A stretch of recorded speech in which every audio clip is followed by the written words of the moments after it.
Salam alaikum soninko aro soninkan kamukano jamane ke aro jamane pale sresu ya ringo ko wakati RLTV telen kankama aro gai TV telen ka kingen fikurumba ken kagirano gonga désormais khala o émission pa ni gai TV telen kankama katogaro no masalango no 15h dimanche sous 15h pile kagana daga kai TV kama kenga kitene tente satin kama gaidene soninkara birengure émission kita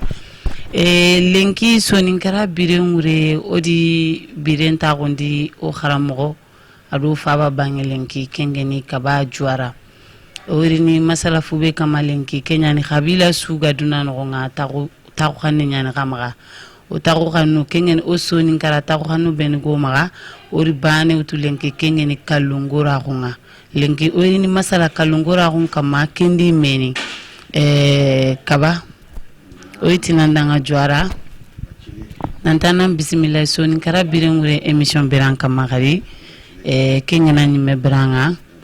ori terendo nyalenki nali ambange ori khanu ona masalange tagundi kalungora gun kama arimeni soninkara no nga asigirangen fube ageri kamoy aga manne surono lenko mula alaqina njofe kunyai soninkara su yaringanga na utu jamane ke no nga jamane pale sresuga ke émission fani asusu yaringanga lenki donc katugar no question no kunyi ndebe ga maka kati fainda no ngafna kabana kenko ona dua jira ga nyanno kube alla kana berkaronia alla kana nyana wiya na kashe ga nyanno kube alla ga nyampandi no di sumaka sine mungala unga alla ga no tangane khairi be ga no nga alla ga na o takelo kenga fofo go trinkana fofo ya kengoy o kuinden ka tawrene ka tabana mbeshuay bawo dunano ko soron chege ne me kunkunyai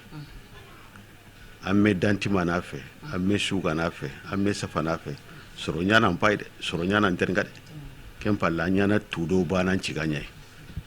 tudo ngana khaso mo a shoto tudo ken khachen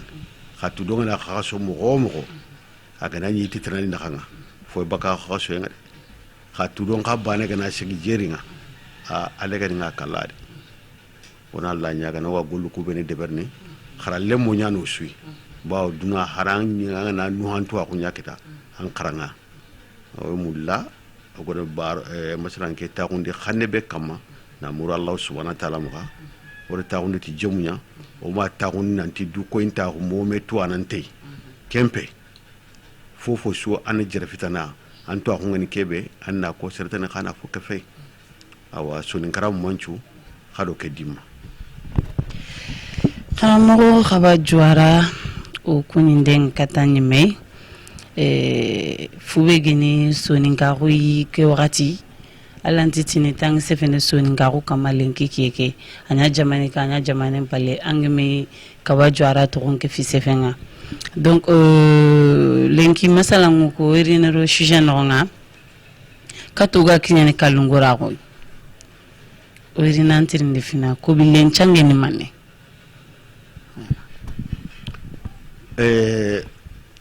bachili agada kin trindi kebe sefo kuni filo masikwai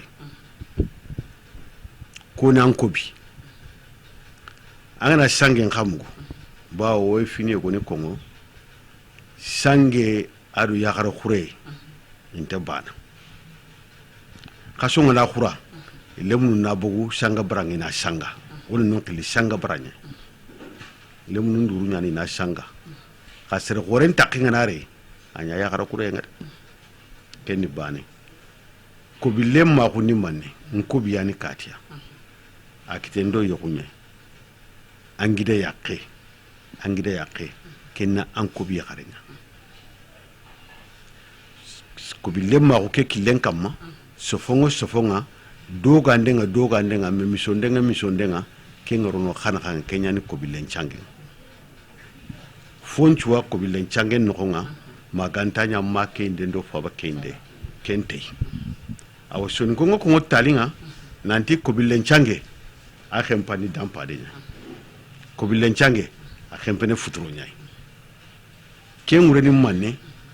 ke ni nankatu gachello no sranko fon no nyai ay ko ni nanti angide yakke woti na angida yakke ndanga anya kenyani khay khare begeni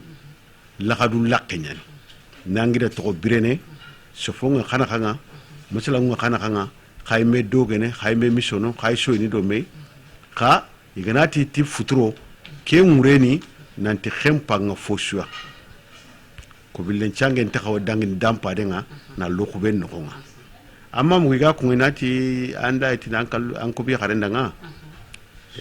selin kullenti khaso yentunu ma sutu yin tenchu kana dotti dimabe Allah ken ko bawo aga na sima nanti dimma su ken ya hannya ma dimma su ke ma khaso Allah itina ndanga ke tali utuna kuma da ke ko bilen changenya selin kullenti khaso yentunu ma sutu yin tenchu kana dotti anke nga sima nanti wuri sarna manti allo yokunga sasa an khaso fal ken ko bilen changendi ka mu yokwa kenyan ko bilen changen ol kempamu ay ko fayinda non kari fami kita ken dangi palle orini maman changen kai amutu oy wala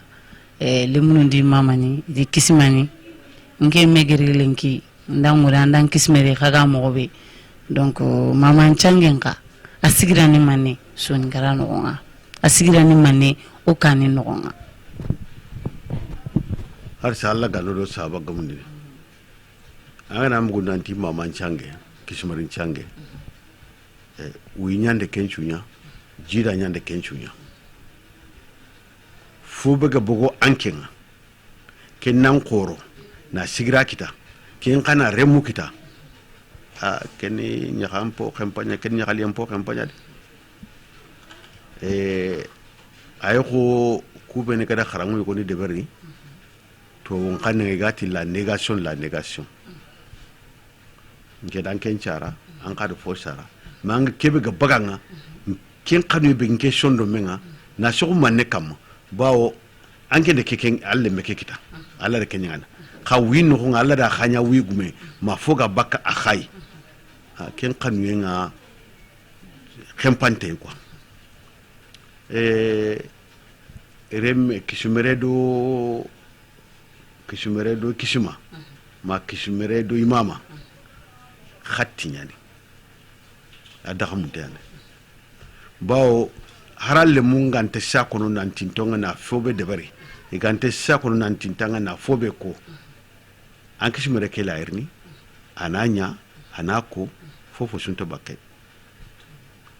anara an kufune ngani menga anabege fofo sunte anara nan ci kheke ana futu fofo sunte halle melante sakono na kende bari donc ken khanuya aga sereni medo ifunti fo filandi nakan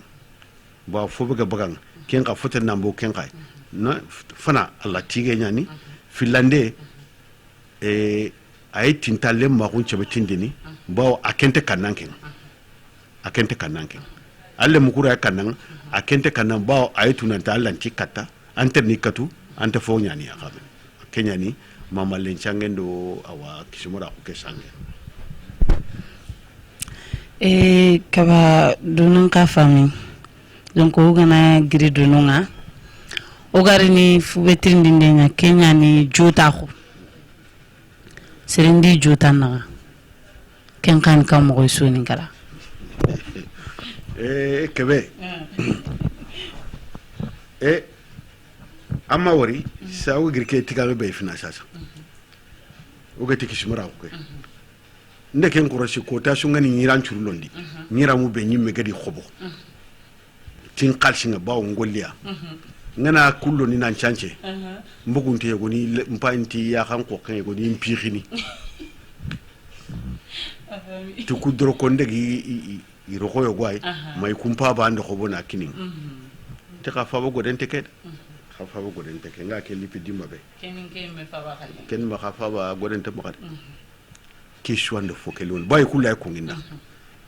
khare mu yugo ne mulay me hare gana mulay fa na masala yugo nya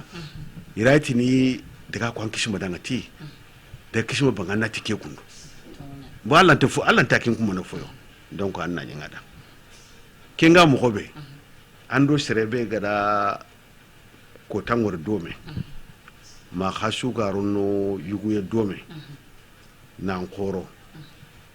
kenne anjo tanyai kimbaka dunko ina ta amelle me khana khanga me mission de nyane mission de ken honga e khanta fo ko ngoke inde khana me mission ta mission de kera nyana ken ko to ko daga tangi ko khanga dan chufa ampina nyi wunu ma oga daga gwalege an ko gwanen lagana ma oga daga ke kundu khana ku fina tappa meta na foko me daga nan choy ma khaga dem gollu be ni nyana ma sefo be ni ko ngodome lemina kunga khana kunyi ko ne ko me daga so na shoyi kha duru na khanga kha anjo tanga na ran kanjo fofo sui an gaba lam kan ken to kada ba kelli ni ti jota kunya ana ko nga heyi go anga golle be kamana batrangolle nyaka to ngusun tamma anga kebe kamande gare ko ara shakuna na kende bari ken nambugu shaytan ne anga na nyi khari mutini anda melle mu ko anjo to ko ando kunya na girna kenne jude barni sarno nyani ya kharu ku murun to ngu kha nyakan ke ngana nyana anda joto nyande mer kamanti anga na daga debe anga ma anjo tani no amma melle me no amma musrale may no ma kha weekend be ken debe da amente ken ko ta wo ga masalan ken so kun ken mbaka gajaga wole mine yego no ga ya kharu mutin wo sude me no ti agro l'école nga titi je vais au fleuve tanakenko a compte tati jelemene en fleur na siri na buru a compte ko tati jelemene on har ko men onda me wori ngana ti ngasabanta dati alla kendo ko ndalla kembo fotana khani no nga o jota ya khare nyani woda suro do me l'école nga igati je m'assois sur le banc akenti sur le banc ka sire ige fonyani aga soronga sono ga bakanga igana kha ken kwa de fonyata sur le banc akor kenya tengunati sur le banc o khare utuda batenga sur le banc donc kana kunya ko meda ngata kana sanga kana shoyi anni na fanturu manne mi khanga na nyamba ko tabanga na ya anya kellondimi ako tang yare girnan kenen de berni yani fedden kapame khan ta kunu dome khayangili dome kusuman ta kunga kenno kunga mo gumndenga kenno kunga awa yantelle tamse be gan khawa kala yana sude berni anda me jang kwana sude berni asu fofu gan ko gundon kanya kan ku tella na do lada nga khado sorobe ni nakanga kula ni nyakanga ina gumbon kari na fo kha andam pedalle mo ko anta kuno andan joto ko anta kuno geli suba indallo ndi khurku penga anjo to ko alini ina mara ina takan karanga kiyemuma khana yige dome khana soy dome ma manyo lo dimma manyo ngana rono dimma be yantele gamu manyo nga ina manyo lo ndi kompenga khasuna kefiketa na nyaka ke de berdome foto no sufe nyaka mbanan mo kenya ni jota hunga kenya ni memission ndenga khana me fabre ma ko khamina gollen kille ba ken ma so khaynya nyana soni karat khanda meni khabe ni gani fedalle mo khante le sokan khayde bar domi o ya nga amanyulu brankama donc cameraman ya ngo nanti manyon kenge mo gumde kempambane awani me onati manyon dam bismillah donc jota ko ke dangem pale o irinero kalungora ko menonga donc manyo ni meye agamula lanchefe basu sunte ala isefine donc irinero kalungora ko nonga kalungora ko soninkara figurani parce que okuyu wori khar gajangi ngana ni sirondo menanga dimani kalungora ko ni place gore utu igemme nonga parce que itini kati kalungora nani kati daga akhiri peut-être akenga na sife ay walla kenni osoni kara me angana malini mewtu malini menonga ugati ni fisri khore be ganonga lenke kenya ni kalungora khonga bambara ni ngati ni sinankunya peut-être ngem me tromper ndi mugu nanti idi kofu patrimoine nga yirigi nantiti kalungora hunan ke fi patrimoine nga donc ken ko ni nanti fi khorani donc kalungora ho o ku khabila no sonin ka ho no nga kalungora ho ni mane ani manne surun sasa ni mulana masala ngen kina ngai me anna wutu kalungora ho gila jopati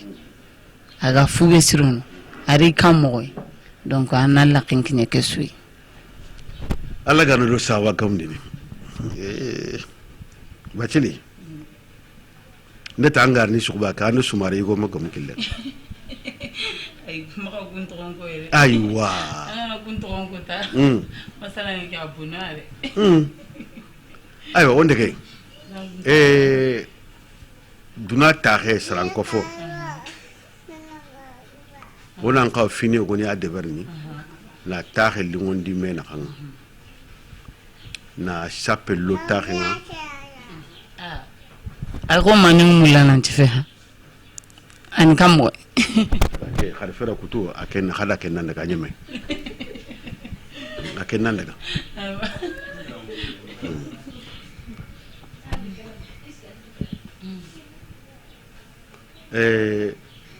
duna taxe har gundu fonu kalungora ni na yikumbe kala 70 ra khene kalungora hungi na nyogo be ni ka jinga kalungora hungi na kalungora hunni manne na fogo gachentanga na fogo gachentanga angana sefeta ke wori a jopadi kallu an kallu yimeni koy bawo so ngan kan yogo nati kallungora yogo nati kallengora akun mo ni ko fille odim ko haga ya mo su asule gare ni gora kya ni manina fo go gori angala ntikebe ko ngala kinga pak anna gori ti fo go kalungora hu awo gachello no taxe no nga awo taxe lingondini ay se falle ma ko lingondini ay mare ma ko lingondini awo ye ko lingondini awo fitna nyamana akem pai dangu manem pai ko ne ga tiri ngunange na fongori o kuma gajaga gidi ma son gankanne ma no kotanani an kallu an kawu yakke an kawu yakku kunan kallunya remu beni gana kita an kawu gana remu beni kita yugo beda amma ga shaxe fabe ma yugo beda amma ga shaxe kelle munni an kallun goro nyai an kawre munyani kunga i khana tandanga o bayre mu an galante fobe kongo an kawu ya kendang an galante fobe kongo an kawu jonga an na gori an na ko are mukudang wode ken wurelle wode wure tarare soro benigatin kallengora kalle gananya nokuya suronya nonga so ente no de ka kudo na kalle ke to henyugo na suronga kulumba ka kamofone wona fini goni debari iga haklun chekendi ni baka fureke kam kuna kungi mo ko nyegwa kalungora hu awo jamu na kanga awo debe na kanga awo taxe na kanga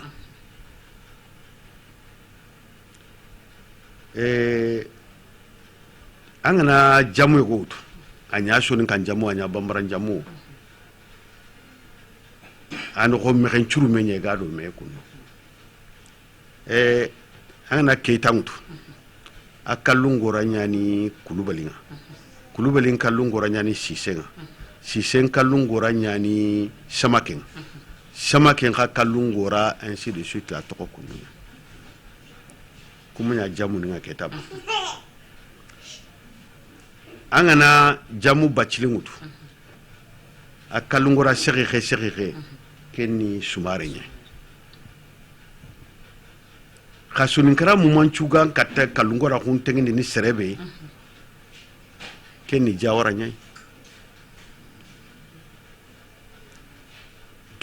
nya debe shugaye nanti mi me durunde ka kem pale ini me durunga feke an gana an jamun ko no kusanga ti jawara nyana mi gati ni go jaga ser sa ban te fete donc an gana gajaga utu gajaga ko na ti girma ko nanga nanti ti ya ko munguni girma ko na ti gajaga ko nanga ti nya ya ko nyane gajaga kenga bawa anta seretu jafunan ko ka do girmakan ko kalungora hungi ina kanga jafunu kalungora hunga do kanyaga na kanga aya do gidi me na kanga soni ko nyimme sapa khoro na katiade soni kenchu ne kenya no anga feti kare wage fetanga kusa fetanga ka goro nyana ku jamuni nakati ha wage ado kusa ado kagoro kalungora kunni yana kanga kalungora kunti do kare na kanga de bawo tahenganya karonga de fankanga rege tore ngara ito ku kari ora kenta kaye ikumboku son ka kun mpi kutun toko ku suro sekki ana kanga kalungora hunni safari nyai ante fere bagandini an kalungoran ante balla alla ante kumana foy alla ante balla danga foy fingana khoto mugo an kalungora nya ganari agana sefanda an butenga na bugu mugo gelanga khana khantude anati nyugo am pay dimina lo dinga de anata nga lobone atoko kundu haranci khinga ni khili ni nyenya ke fotugu ne begere kundu agatandanga lobone ke wara anna ke ngallade anga ma wara kuna nkoso nyani anga fu alla dunano ko anga tampina no ko bawo certi khanu nyani kalungora ko kete certi khanu nyaka mom to woni ngata nga pacte social ado khosen kantela tume bawo sire an khosen ne fobe an torno ken ante kenyi gana soroyo goni non te khana yigana soroyo goni non enta yenu yo goni non te kenyi gana yo goni te jente nyi gana certi khanu nyallo isero fonondo kenda bana khanga ikalu ni ani mewo yeme 40 ngana yeme gachenta ngana kalungora hu odo to ta jamudo jamuna ay taxedo taxena soninko kalungora hu ngido man kanin na ka kalungora hu te soninke do bambara na na sokuma kam arawnyana ba o khanu mukwa sunjata keita kiye dunaga khota muhammad den nonga adima grina daga frego katta sodin ko nyai ne ma frantu karabang kenya ndo khorondi na serandi kurenya monga na soroncho kama na limandenga na litore mutu kella nyana sabu fanan kenange falle yehullo sonin kondo manikan nyana kanga fene dinanta ido bambarin nakan ado kabila tana donc serebe gada an kawure me mambayre me wajibi kalungora hunno na kana kana kenyan ja kalungora ko koto sonin kondo manikan nakan bawo kesu angana wutu gelik kamunga taro hun killenga wagadu anjonga wagadu kere manden taxu ken xonga jamuni kere giri wagadu xonga na litaxu manden xonga na ñi danga modi ninga inati sise inati jane inati xoma inati berete inati touré itini danga mande modi ni xa mani kan fel angana ken kacci bane raga kundu kenyan telema songo kroboro nimbange itaxinga bawo soni alibere begada soni songo itaxundi serebe ga taxa batenga kenni askiya mohamed ya mamadou sillani askiya ma an cifin kutu askiya mohamed ajamuni silla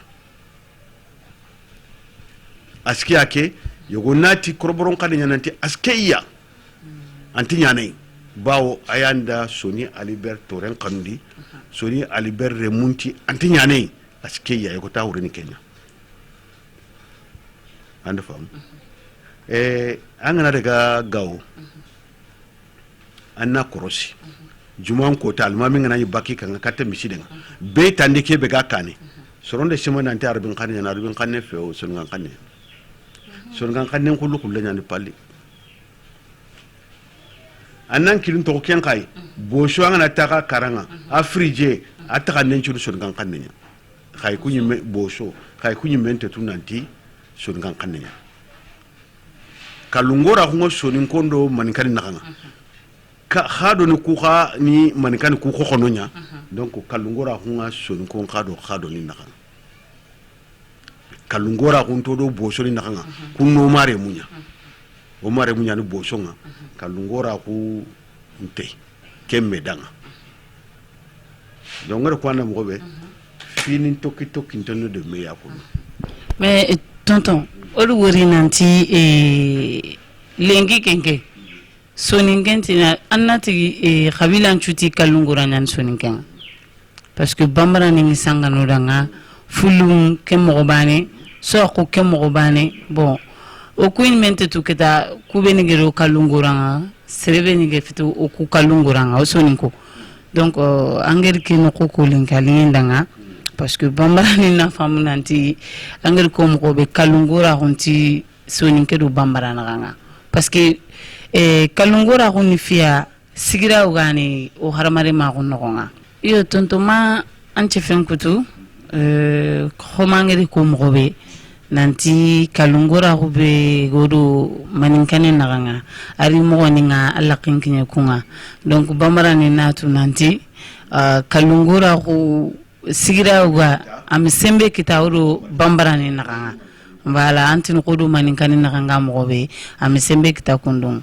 onti ke kongo nanti o mulana sangem bagolo menanga parce que angana sangem bugando sirena ta fitana lono khado menanga donc sange be golo menanga ken continuer nya me kenyanta na khibari mo ko ngedanga ibeni gi menyatu o naganga mo be donc tonton la kinya dono nya sasa na kon khadanga donc kalungora ko ki asigira ni manne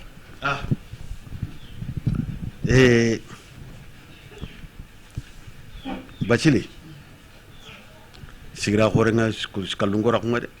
o yando bonondi ona fa yirun killen kam nan kaso ganni an kalungora yakare an ta kusunta mutu bawo an ta kawa fere bagandine kenni metan kawre mende antino ko jarando trewre ndanga inte me kusunta mutu ina maga fere bagandine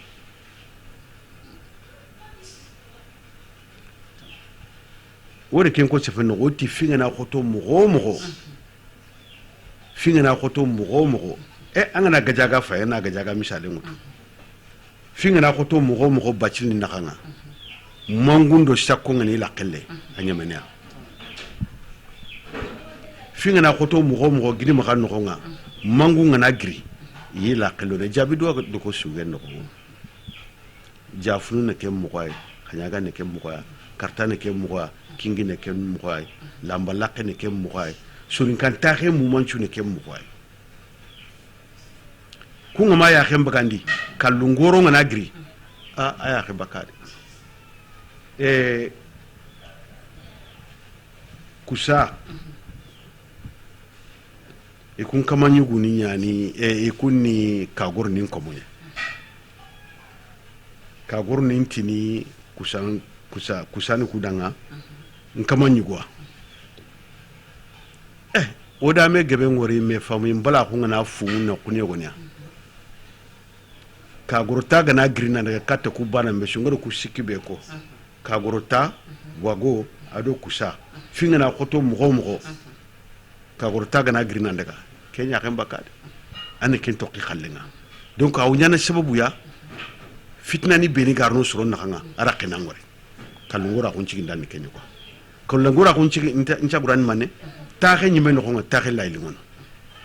kalungora hulla nyana sababu ya na bite bugu soro na kan na bite bugu takhano na kan na bite bugu takhalle mun na kan na bite bugu jamane do jamane na kan question kalungora hunna fayo kwai fonyani agan kawa ugan kawa sembero ne ha uga kiebe sasa wodo fonci wara falle manne litikenga okuto akumme kiyenge bawo killu yogoni nonga awa soro yogoni nonga haranga na kalungora kuntengindia inati bo kumpi nambo okunteken aywa kubene gaye kunan toke ka fitna sababu fede kalungora kummerti fitna bara ma serbe ma famu nke girinde ga Gambie sari ngatele Gambie 2010 ni telemission ge France yego din kreati kabanti na matan jamunti juara ati kana fo ko am khadi ran ta ya tin tor aga sefende tu jawara nyen ntin gante do wutu danga fintango khangana yang ka perino kon kota beta a kota ga do durke be na wutu nakina an kalungura ngana haraga nati durke be kan kanninga akine bo setti xanne nyana xana xana maka setti xanne ke bonondi setti xanne ke nyana sababu na tankande de ber nono ko angana daga gunnanga nti yitunga itina na maka kunchopia pourquoi ay gatna na maka chopi itu inati maka taxiure inati pourquoi angana taxunu hari rame allondi ndirame angana ay dro koy gorondi an kalungura ngana wora an kaninga anati nyugo an kenta kawake dro kerondi no kalungura o ke gona ko an kawre me an bayre me serebe gene foy xar lemme ken nan ko menya foy xar lemme ken nan ko menya foy gul lemme nan kama nyugo nya dramente serem ma duan ko nga dinanta kawun kan an ci xenga na bugu mo an ga kan kawun kake annan ci gonda lingum ba na nyana fo be gal lingan danga kenya nyana danga bawo daxame be ga saka kombenga amente fa ba shin xenga de daxame be ga saka kombenga amente fa ba shin xenga de ono kilum to ke ha ma tune di ma xore na xalemme kalungora kun ta xana gide de ko ko ne anke ndo serebe ga sake anke ando ya rebe ga sake fabe maka ga sake maka ga fabe khare mu ina kha kalungora ko fe gide de ko ko ne kha an kawre mu anke an kawre mu kalungora ko khana tantam man ci fen kuzuke no kuy kawlemu go tele matu nati baylemu itele kawlemu titele iwresela iku akawuntilande bon ken simana kawuntilande antela an kawasila me angana gritang tela an kawre munchela aywa angendi ira kileke aminyami magaba man kamoy kileke aminyami donc harige mi kawni kita kawlemu la iselanden kini ngere mane ko ande diga min jopare nti kalungora kermani annan kalugora ngamule na fobe ko an kalda oku baylemu ko do tampindia yo khangere kebe ko ande seza ntanga mulla an galante fo ko an kaludanga annan kalugora na ko re menda an daga kawunce landen an wa ka sondangi wo ha o suga na girdo men antonda ko kawni sella yogo tele kaw ni no yogo ni yogo shoxi ni kaw falat bawo nge girin tinga tele kaw ni selama bakali nge ga kaw le mu ngana rin tinga ni bo ko le mu ga na girin anti ga tele kaw ni kuy amma golle ke wala fofo tele kenya duna yi me bono kempa langa na ga kaw sella angana mu ga kaw re menta fa be kan anna sella de mututa anna kambra no ko go sella angana tele ganni ina sel nge wutu ina kinam ina shilnge wutu ina kina khanga na wuno wutu sonin kara ganni ante la ko yanka wad angana daga ngunon ko yanka wad anan kallungora ya harunga nati fa ta ngum anga bana be mula anandro men no ray kun ina kina aka fete kallungora kun na fa wad annan kallungora ya haringa aka gana me wutu aga nan nganda nga yakke kenga jangen telemina anda gaja aga na shute agana shute ante tele kauka e fa bankanya anke manin anke kaw kanya amunyem nka undi nya kenga ja leading nya kenga anata khaga khamar khalatu bak ba khakun chumban agana bra an kaw kanya fe ba aka fa banka alegri nya naman ko ta go ay wana wari kharen no honna bu shella anata khara kayo kun khoro kandak diga menyem akhu wakati antagalato sefelegere bigam maka kati sonin kan kamukano ko wakati antagalato donc kato ga baka sefenga anaken ko kendange mpalle o ya ring livre nun gebenga tablun kama na gatu indi nanti serebeni ganti kabatu kabaju ara sonin kan kanen karamo gani akaramo khore gani jamani ken ko nga donc livre ni ngere iga mo be ay mere ni imron ko odanga o ya ring journal nan kay kaba donc journal sonin kenyan ay ni amron ko khadanga ka katikenga sefilegere be gamma kalungura ko keme kama sonin kara sudanga gimambala ko beni gudu menanga ku watini donc kalungura ko laga fube surono ken kan ko nga o mulana la kin kindi kenga katuga baka masalamu kebe kelingin danga bachili sefe dunadum pi ama wor sergebe a jernte no do ku ngali noko o kalungura ko ke wallahi sergebe ani ke bulla bo kalunguro na nga fitna yimerante tele kane awalla ante tele saranta ke shu mali noko nga khabila ni ku tamdo manembe ga mali noko nga angante kalungura ko nyine awa odo ko awa jamudo jamuna ka ay debedo debe na kanga ay taxedo taxe na kanga awa jamani no kunyi meshu kenga ma fitna sunyama shaytana ne ken no o suna fera kutu onan to ken killen kama bawo o khokhoni gelin yen kaye kunde kuncerti khanulo mena kanga kudo sere maka bugu ke kunu na lo wandi ten ko nga jinge nyani wandi ten manne wandi khibare angana kiyen ko goy iga sefanda an kalungo ron sefanda odo mu dangu mane ko imeno ko nga dangu mane ko daga tinu nange tuna suda ya ka igo ko khanjo abra ati ke gara golle imate ne ngara golle be nyengiya ike di ko nenga ma igani tambon tuga ay me gidanya harungli na khanjo itana ke woro kundo atinta wala kay nguna ke no nga iti funu lemunde du to imanu ko nga nanti kaw ke fi wara arara ke wara fo nga dangani ken fo su tare duna mu mancho ga na marfan katume o ga na kirame kate gumaran kate nyai o gana tamme nyanya na lobondo fondam nyana me gurja mo ala gerne man ta xembe almere me sadanga fo ko debarni anna to ando serebe kan xaw diga men putunu anna to anga ando serebe kan xaw gajanga anna to fo kan xawruna ando serebe na xanga shangal le nyani kalungora ko ken shangal le nyai aga sorondo men na xanga ta xengan ka teli wono mo ko be on chagi katukunga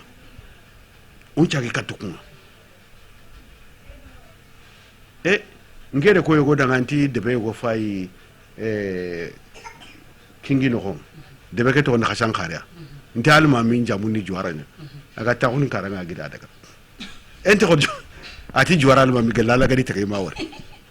me manya gajangi to khani donc una kunya romena kan una sembe lo kunya kha focus rona toi bawga kiebe sasa sero sere gana gira na go ta na ta ngati kenin kallungora kallungora hunga a sembe khali ta hen khano konya no ko go kallungora hunga kempeti no ko go kallungora hunga ono kilin to ken har sa ondur ko to do kachra seke o ma kengara de onda kengara nyana fotana donc tonton Nawari andiga munchu susuro teringandano ado fayindano anger fofo suko kalungora hunonga ke wakati ya ko di famille kita oitina annan na wari sonin kara sudan alinki o yarin journal on te jo pana journal nga iya ga de mo d'accord o yarin journal nga asuga sonin kan kaninga kaba jwaran ke journal nya ba o mulana to journal kenya kamo ke journal khadi tar kunyani abba ke ado irigin naka abugu tafna mars 1989 mars 1989 tanjike do sino sikime duna jama nun ko fo khoro kinga ni onu a golira kebegi na khanin ci ndo to akundo namen kilere ga tananga UNESCO kenya ndo muru mali makananti na khibar ndi derum bakando o khannu kuy fana fana mbugu a 1972 kembugu bamaran kaninya ite kibaru sino tammi me dangi falle itina khampilandi kini anya fulan kaninya kabaru 1984 kendo irigin na ana jate ba khibar kiyan dano ngafo ko khakun kada khaga fo ko khibar kiyan do ko khante sere bakka kumpango ba khaga na tanya shine wujune kamo kabi tanyere ado nakato 1974 mais khamo fofo ko khananti anya ngendo sasnaka ay tanjike do shino nyeri baka wona kenya famu nu ba mangana ti shine wujune do komo onke shine wujune do komo kabi do tanyere do nakato ngati kento anna tindanga ke golle nyangedo sasnaka nga anya kiai tanjike do shino nyeri tanjike do shino tumi la famu yakitana kenga ngana kintu laitin agamu keren me share shine nya agamu ke golle nya ngayo de benya agamu ke bure lienya agamu ke tunkanyu go rienya agamu ke deb gume taxenya kanga na tinke danga 1974 shine wujune do ko mo ke bido tajere do nakato do shiko do kargo khante khibare ko ndeken ko khatan khanay ken ko khana ta nya ngendo shadna ka to bun chine ngai gatin ke khaw gemme tan nakata do shino filirki kenga dangi sine 1989 mori tanjike do sino siki itina khambane hakini alla do ya warje khalle son ngan khane ken ko nanti ke khibar ndi derebe faake kulu aga bakkado irigi naka tanjike sino siki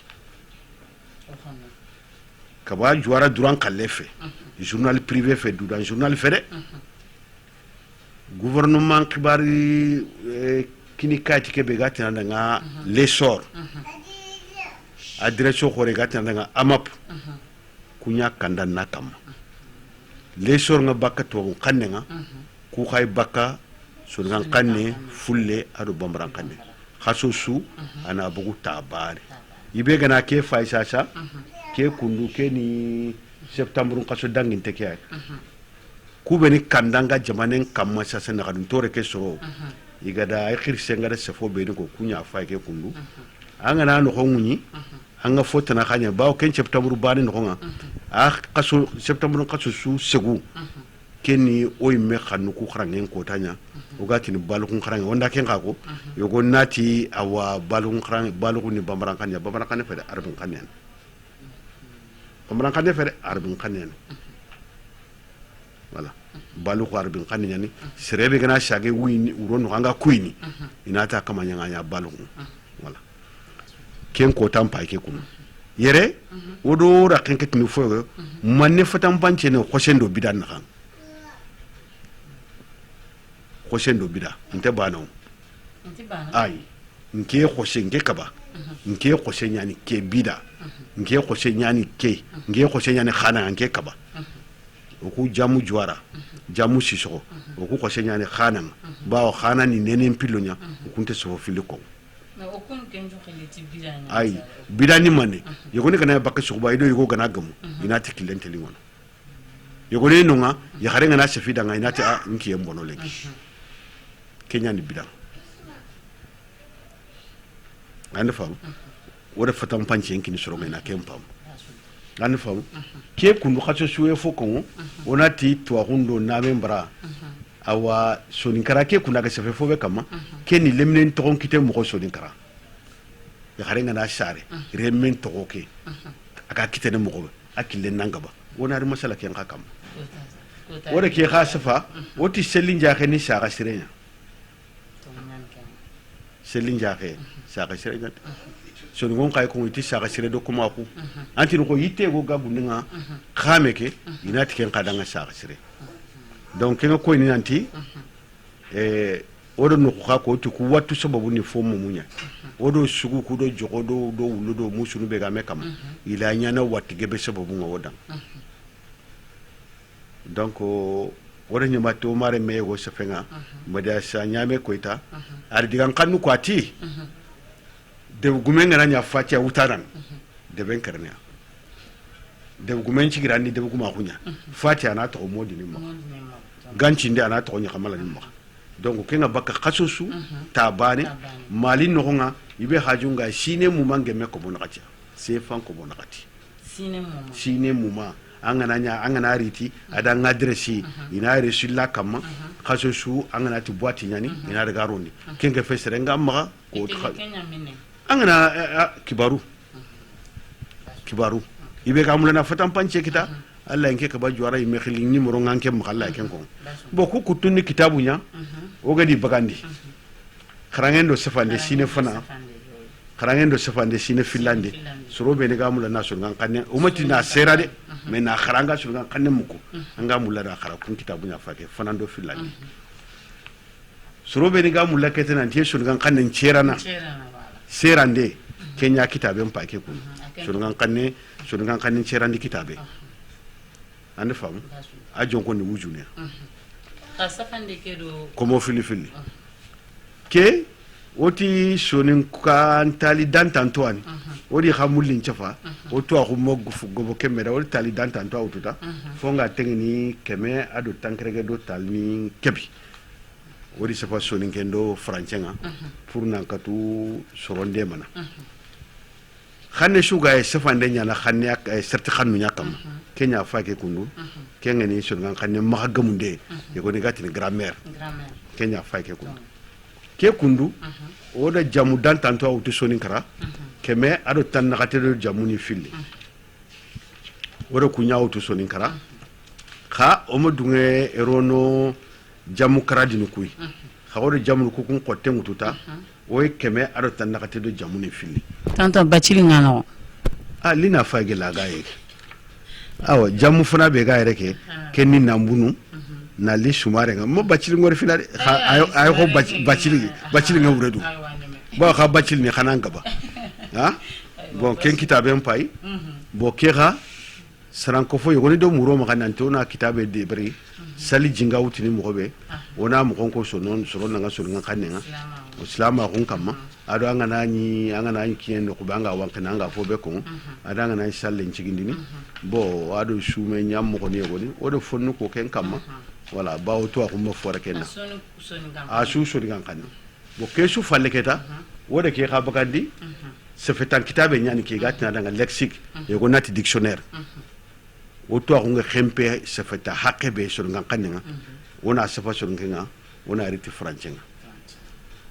kuwa ko to kuwa de benni bo kundi metrani oto na kuwa ni alla do takanya kuwa fina aywa ni gambe ga nyinonga kunya fa ke bacilin tampi sali ala muhammad nonati kaba jwara anan nawari sefu nchugon sefenchu siro soninke aro sonin kankamu kanu sire su yaringe ku wakati RLTV telen kankama ado kai TV telen kankama na gatu ne nanti e ga emission kan kengeni sonin kara biringure emission khali nyagare ndo khamare nyagare nga kem presenter ne kengeni maimuna bacili tonton kati ngatele ngitinanda nga numero yogo yamaka surunga mulana livre no kukita anga ken kongo ga en contact ne mobe 76 42 39 26 tanyere do tumu tanakate do fillo tanjike do kabu tampile do tumu odi emission ke utu kake no nyai ndille mundu nkisumuru nyani awa do ore meke ngani memuna bacili yoko tohra geni awa tina daga kebe oytini lenke khallengri ne kempere kharsa udu ufaba udu kharamo kingen kaba jwara oytini